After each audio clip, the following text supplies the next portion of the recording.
This video is brought to you by Skillshare.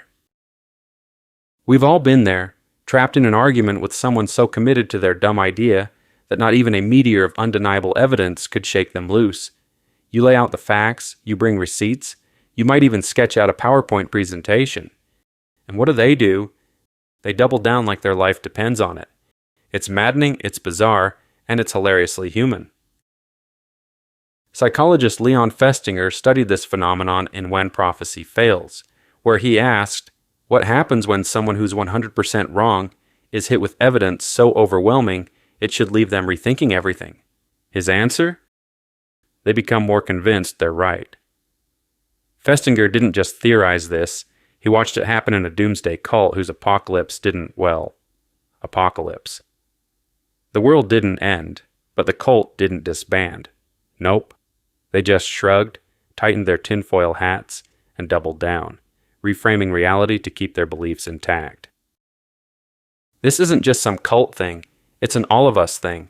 It's why people refuse to admit they're wrong, why arguments go nowhere, and why you've never won a Facebook debate in your life. The truth hurts, sure, but being wrong? Oh, that's just unbearable. Curious why we're all wired to be this absurdly stubborn? Check out the full video and let me know your thoughts, or better yet, argue with me in the comments. Go on, prove me right. Human beings have an astonishing knack for holding on to their beliefs, even when reality throws undeniable evidence right in their faces. It's as if our brains are hardwired to prioritize being consistent over being correct. Psychologist Leon Festinger took a long hard look at this bizarre behavior and came up with a theory he called cognitive dissonance, a fancy way of saying your brain hates being wrong. This theory explains how people perform mental gymnastics to twist conflicting information into shapes that fit their beliefs, finding clever and sometimes ridiculous ways to stay convinced they were right all along. At its core, cognitive dissonance is our brain's way of dealing with emotional or psychological discomfort. When our actions, beliefs, or values start bumping into each other like clumsy dance partners, it creates an internal tension we can't ignore. Resolving that tension becomes priority number one, whether we realize it or not. A lot of what we do, sometimes without even thinking, is driven by this instinct to smooth things over and get back to feeling like everything makes sense again. Dissonance is that nagging mental and physical discomfort you feel when your actions and beliefs don't see eye to eye. Picture this: someone who smokes knows full well that it's a one-way ticket to serious health problems, or worse. Yet they keep lighting up. The act of smoking collides head-on with their knowledge of its dangers, creating a tension that's hard to ignore. Festinger captured this perfectly when he said, "The relation between the two is dissonant if the one does not follow from the other." Dissonance works a lot like hunger. It demands your attention and pushes you to do something about it. The more intense the discomfort, the more desperate you become to avoid anything that might make it worse. As Festinger put it, the greater the dissonance, the greater the avoidance of situations that would increase dissonance. At its core, this drive is as basic as the will to survive. Just like we crave food to keep our bodies going, we crave internal harmony to keep our minds in check. Or as Festinger so aptly put it, the human organism tries to establish internal harmony, consistency, or congruity among his opinions, attitudes, knowledge, and values. A cognition is any knowledge, opinion, or belief we hold about ourselves, our environment, or our behavior. In essence, a person's cognitions serve as a mental map of reality. As Festinger explained, the map may be physical, social, or psychological, but these cognitions are a map of it. These mental maps are shaped by our experiences and interactions with the world, responding to the reality we encounter. Cognitions are the foundation for how we understand ourselves and our surroundings, as they are the only way we can perceive and interpret reality. Everything we know about the world or ourselves must exist as a representation in our minds. What we call reality is therefore not direct, but a kind of psychic representation of the real world. However, when part of this cognitive map is inconsistent, When beliefs, knowledge, or perceptions contradict one another, tension arises in the form of dissonance. This dissonance may persist or grow until it is resolved. Importantly, reality itself exerts a natural pressure on individuals to align their cognitions with it. As Festinger observed, the reality which impinges on a person will exert pressures in the direction of bringing the appropriate cognitive elements into correspondence with that reality. He pointed out that conflict among our actions or knowledge is practically a given. Writing, a decision once having been made, gives rise to processes that tend to stabilize the decision. In other words, once we choose a path, our brains get busy convincing us it was the right one all along. For nearly every action we take or emotion we feel, there is likely some cognitive element that conflicts with another. As Festinger stated, dissonance is an almost inevitable consequence of a decision, and dissonance is the usual state of affairs. It is a natural part of human thought and decision-making. The American psychologist William James once noted, "Whenever two thoughts grow side by side in one mind, and one of them cannot by its nature assimilate the other, their mutual tension is a grievance to the mind which hosts them." There is a limit to how much tension or dissonance can exist between conflicting cognitive elements. As Festinger explained, the maximum magnitude this dissonance can have is equal to the resistance to change of the less resistant element of the pair. Think of a chain under stress. As you apply force, the chain will snap at its weakest link. Similarly, if dissonance continues to rise, the belief or behavior with the least resistance to change, the weak link, will ultimately give way. Most people don't wait for dissonance to hit a breaking point. They jump into action long before that. Whether it's deflecting, rationalizing, or outright ignoring the issue, we're masters at managing tension just enough to keep it from spiraling out of control. While this instinct to smooth things over helps us stay psychologically balanced, it's also a big obstacle in education and persuasion. You'd think creating enough dissonance would force someone to change, but no, people are remarkably skilled at dodging the discomfort. It turns out that lasting change is far more complicated than just piling on enough facts or logic to push beliefs to the brink. People will go to astonishing lengths to protect their beliefs, finding ways to justify their actions long before they feel enough pressure to consider real change. How stubborn a belief is depends on two things: how much it matters to someone and how hard it would be to let it go. That people come to believe in and to love the things they have to suffer for. What's even more fascinating and frustrating is that when beliefs are repeatedly challenged, they can harden into convictions. Festinger and others observed that the very act of defending a belief strengthens it, like a muscle getting stronger with use. Ironically, the more it's attacked, the more unshakable it becomes. This defense mechanism turns beliefs into ironclad convictions, which is why arguing with some people can feel like banging your head against a brick wall. The more you challenge them, the deeper they dig in their heels. Festinger captured this perfectly when he wrote, "A man with a conviction is a hard man to change. Tell him you disagree and he turns away. Show him facts or figures and he questions your sources. Appeal to logic and he fails to see your point." Sound familiar? It's the eternal frustration of every argument that goes nowhere. When people encounter new information that increases cognitive dissonance, they often take the path of least resistance. Misinterpret it, deny it, or just flat out ignore it. Sometimes, though, they double down with a favorite defensive move. Instead of engaging in a logical debate, they go for the low-hanging fruit, labeling their opponents as stupid, ignorant, unfriendly, and bigoted. Why wrestle with uncomfortable ideas when you can just dismiss the person presenting them? Sound familiar? In today's polarized world, it's practically a sport. What makes this even trickier is how some people strategically favor beliefs that can't be proven or disproven. Take, for instance, anti-vaccination parents who say their decisions are based on moral values, a claim that's conveniently immune to empirical testing. Unlike scientific evidence, which can be challenged and disproven, moral values are untouchable. This move creates a protective bubble around their beliefs, making them harder to contradict and even easier to defend. Religious believers often counter atheists with a classic rhetorical move. You can't disprove the existence of God.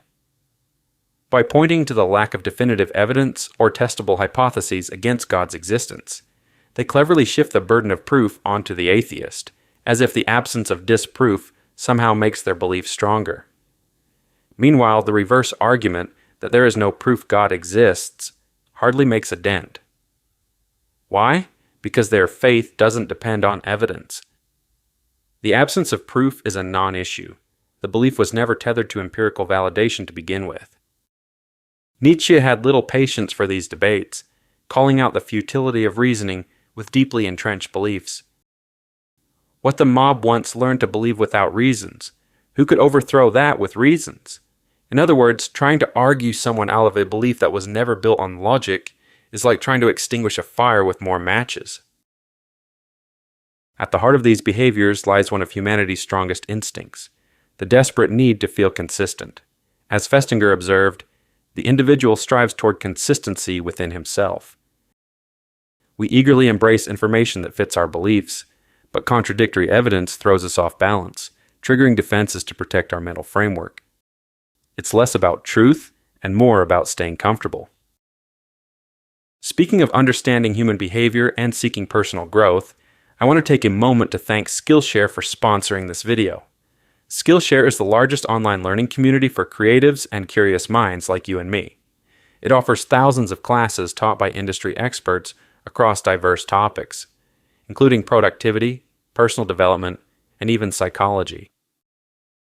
One class I found particularly relevant to this topic is Master Critical Thinking Skills for Robust Decision-Making. This course dives into the latest cognitive science and social psychology findings to help you improve your decision-making and problem-solving skills. It even covers 40 cognitive biases and blind spots, breaking down how to detect and overcome them to make better decisions under uncertainty and ambiguity. Whether you're looking to refine a creative skill, deepen your understanding of human psychology, or tackle any other passion, Skillshare has curated learning paths that make mastering these subjects easy and engaging. The first 500 people to use my link in the description will receive a 1-month free trial of Skillshare. It's a fantastic opportunity to explore new ideas and tools to enhance your skills and mindset. Get started today with Skillshare and take the first step towards your next breakthrough. Before the digital age, life was more simple. You lived in a bubble of like-minded people who shared your customs, values, and beliefs. Then came the Industrial Revolution and the Internet, and suddenly we're all swimming in a sea of opinions. Every time you go online, you're bombarded with perspectives that make you think, how can people actually believe this? Unsurprisingly, this constant exposure to clashing ideas has turned the world into one big tension machine. It's safe to say people today are drowning in more cognitive dissonance than ever before. Thanks to the digital world, we're bombarded with endless choices, opinions, and lifestyles, all vying to shake up our sense of consistency. And let's not forget advertisers, who have perfected the art of subtly making us feel like we're failing at life. Every commercial, Instagram ad, or TV show whispers, "You're not enough, but buy this, and you might be." The result? A constant undercurrent of inadequacy, where dissonance reduction has practically become a full-time job. Welcome to life in our hyper-connected, consumer-driven age. One of the easiest and most common ways to reduce dissonance is to find people who agree with you. In the age of social media, this has never been simpler. With an overwhelming amount of information and endless choices at our fingertips, people naturally gravitate toward those who share their views to validate their beliefs and actions. As Festinger pointed out, a person frequently will attempt to obtain social support for the opinions he wishes to maintain. This social safety net acts like a soothing balm for dissonance. After all, if everyone believes it, it most certainly must be true. In our hyper-connected world, the need for social validation has skyrocketed. Online communities now offer instant reinforcement for just about any belief, no matter how niche or absurd. And as if to prove my point, flat earthers still exist. And thanks to the internet, they've got their own fan club cheering them on. In theory, resolving dissonance could be as simple as changing your opinion. But let's be real. How often does that actually happen? The truth is, when social support is just a click away for almost any belief, the chances of real change shrink dramatically, especially when that belief feels personally significant. For someone to let go of a deeply held conviction, they have to hit a breaking point, a level of dissonance so overwhelming that clinging to the belief becomes impossible. But let's face it, often people would rather bend reality than let it come to that. Our understanding of the world and ourselves is shaped by our interactions with reality. However, this understanding is also heavily influenced by our expectations. As Festinger explains, elements of cognition correspond for the most part with what the person actually does or feels, or with what actually exists in their world. In the case of opinions, beliefs, and values, the reality may be what others think or do. In other instances, the reality may be what is encountered experientially or what others have told him. While our opinions, beliefs, and values often align with our expectations of reality, they can also diverge significantly from it. When someone's beliefs are built on a distorted or false understanding of the world, we often call them delusional. Trying to pull someone out of that bubble, though, is no easy task. It creates a tidal wave of dissonance, and people will cling to their illusions with a death grip. This is why deprogramming someone, whether it's a cult, a conspiracy theory, or their latest political obsession, is so exhausting and often feels like a full-contact sport. In the digital age, constructing an artificial reality is as easy as scrolling your feed. The internet makes it effortless to curate a world that perfectly aligns with your beliefs, filtering out anything that might rock the boat. This bubble building eliminates dissonance by keeping challenges to your convictions safely out of sight. Reaching someone who's sealed off in such an echo chamber becomes exceedingly difficult. Inside this self-made reality, their views are constantly validated, reinforced by a never-ending stream of likes, shares, and comments from people who think exactly the same way. When people encounter information online that contradicts their beliefs, it's almost too easy to brush it off as fake or irrelevant. And if dismissing it doesn't work, there's always the option to just avoid it entirely, retreating into the cozy nest of familiar perspectives. In fact, many people seem to use social media for exactly this reason, to seek validation and reassurance for their existing beliefs. The uncomfortable clash between their beliefs and the reality outside their bubble creates just enough distress to send them running back to their digital safe spaces. This endless cycle deepens their reliance on these echo chambers, shielding them from the uncomfortable truths dissonance might otherwise force them to face. Culture plays a huge role in deciding what aligns with our sense of consistency and what triggers dissonance. As Festinger noted, culture will define what is consonant and what is not. In other words, cultural norms and group standards act as a referee, deciding which behaviors, beliefs, or values get a free pass and which ones stir up trouble. For example, eating with your fingers at Denny's? Nobody bats an eye. But try the same move at a 5-star restaurant, and suddenly you're the source of everyone's discomfort. This shows how much cultural expectations shape our sense of harmony or conflict. But life isn't simple. We're all juggling influences from our roles, education, experiences, friendships, and social groups. These overlapping forces create clusters of beliefs that don't always play nice together. Navigating this tangle is like trying to keep a house of cards upright in a windstorm, a constant balancing act of finding validation while avoiding contradictions. Because dissonance feels so uncomfortable, most of us have learned to see it as nothing more than an unwelcome disruption, a mental itch that messes with our sense of stability and comfort. But dissonance isn't just an annoyance, it's a flashing neon sign pointing to the need for change. Those inconsistencies between our knowledge, actions, and beliefs aren't just sources of frustration, they're invitations. Dissonance is the key to self-awareness, growth, and transformation. It forces us to confront the gaps in our understanding, giving us a chance to turn discomfort into something powerful, meaningful change. As Festinger and his colleagues demonstrated through their experiments, dissonance represents a misalignment in the cognitive map that shapes how we experience reality. The greater this misalignment, the more disconnected from reality we become. Dissonance, therefore, acts as a signal, a reminder of the gaps or inconsistencies in this map. For those who understand its significance, dissonance can become a powerful tool for personal growth and transformation. When someone prioritizes internal consistency above all else, even at the cost of truth and growth, they risk slipping into delusion.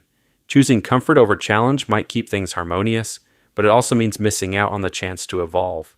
Real self-mastery doesn't come from avoiding dissonance. It comes from embracing it as a powerful force for transformation. By seeking out dissonance and learning to navigate it, we challenge our limitations, broaden our understanding, and bring our mental map closer in line with reality. In the end, it's the discomfort that pushes us forward. Nietzsche saw dissonance not as a problem to be avoided, but as a profound force for growth, psychological, intellectual, and philosophical. The key, he argued, is having the courage to endure the tension instead of retreating into the safety of comforting certainties. He challenged the tendency to treat knowledge as a cozy refuge, or a way to escape life's discomforts. True engagement with knowledge, he believed, demands that we confront life's uncertainties and contradictions head-on. Or as he put it, let it be something else for others, for example, a bed to rest on, or the way to such a bed, or a diversion, or a form of leisure. To confront dissonance is to live as a true seeker for knowledge, someone who sees life as an experiment of the seeker for knowledge. It takes courage and effort, a willingness to push against the inertia of comfortable beliefs and face the discomfort head-on. Avoiding this challenge, Nietzsche suggested, is a sign of either cowardice or laziness. He wondered whether humanity's greatest weakness lies in fear or in sloth. In Untimely Meditations, Nietzsche observed, "Every man knows quite well that being unique, he will be in the world only once, but he hides it from fear of his neighbor." But what is it that forces the individual to fear his neighbor, to think and act like a member of a herd? For the majority, it is idleness, inertia. Men are even lazier than they are fearful. Festinger revealed through experimentation just how deeply entrenched our avoidance of dissonance is. Rather than leading to change in our beliefs, dissonance sometimes has the effect of turning beliefs into convictions. And as Nietzsche observes, convictions are more dangerous enemies of truth than lies. To this he also adds, courageous, untroubled, mocking, and violent. That is how wisdom wants us. This violence he speaks of refers to our attitude towards our own convictions. Wisdom, in Nietzsche's view, requires the courage to confront the dissonance between our beliefs and reality, to mock the comforting certainties we cling to, and to approach truth with an unrelenting, fearless spirit. But most of the time we do the exact opposite, seeking to justify our convictions, fabricating reasons around them in order to make them seem logical and defensible. The justifications we provide are often retroactive fabrications, crafted to counter external challenges. The reasons and purposes for habits are always lies that are added only after some people begin to attack these habits and to ask for reasons and purposes. The struggle with dissonance is not something to avoid, but rather to embrace. Perhaps the greatest among us are those who can endure the highest levels of tension, viewing it as a vital condition for personal evolution. Carl Jung concurred with this idea when he observed, "The greatest and most important problems of life are all fundamentally insoluble. They can never be solved but only outgrown." Ralph Waldo Emerson takes this idea even further, suggesting that it is precisely in our unsettledness that we have the hope for change. He wrote, "People wish to be settled. Only as far as they are unsettled is there any hope for them." The capacity to endure and sustain tension, rather than seeking premature resolution, enables a person to refine and perfect their nature. As Emerson implies, perhaps being unresolved is humanity's greatest hope. It is in this state of tension that we find the motivation to rise above complacency, breaking free from the laziness Nietzsche warned against. It is healthy, even essential, for us to seek out and welcome dissonance. As Bertrand Russell wisely observed, "In all affairs, it's a healthy thing now and then to hang a question mark on the things you have long taken for granted." Long before Festinger's experiments scientifically demonstrated the phenomenon of cognitive dissonance, individuals like Russell, Emerson, Jung, and Nietzsche intuited its value. They recognized that questioning deeply held beliefs and embracing the discomfort of tension are critical to personal evolution.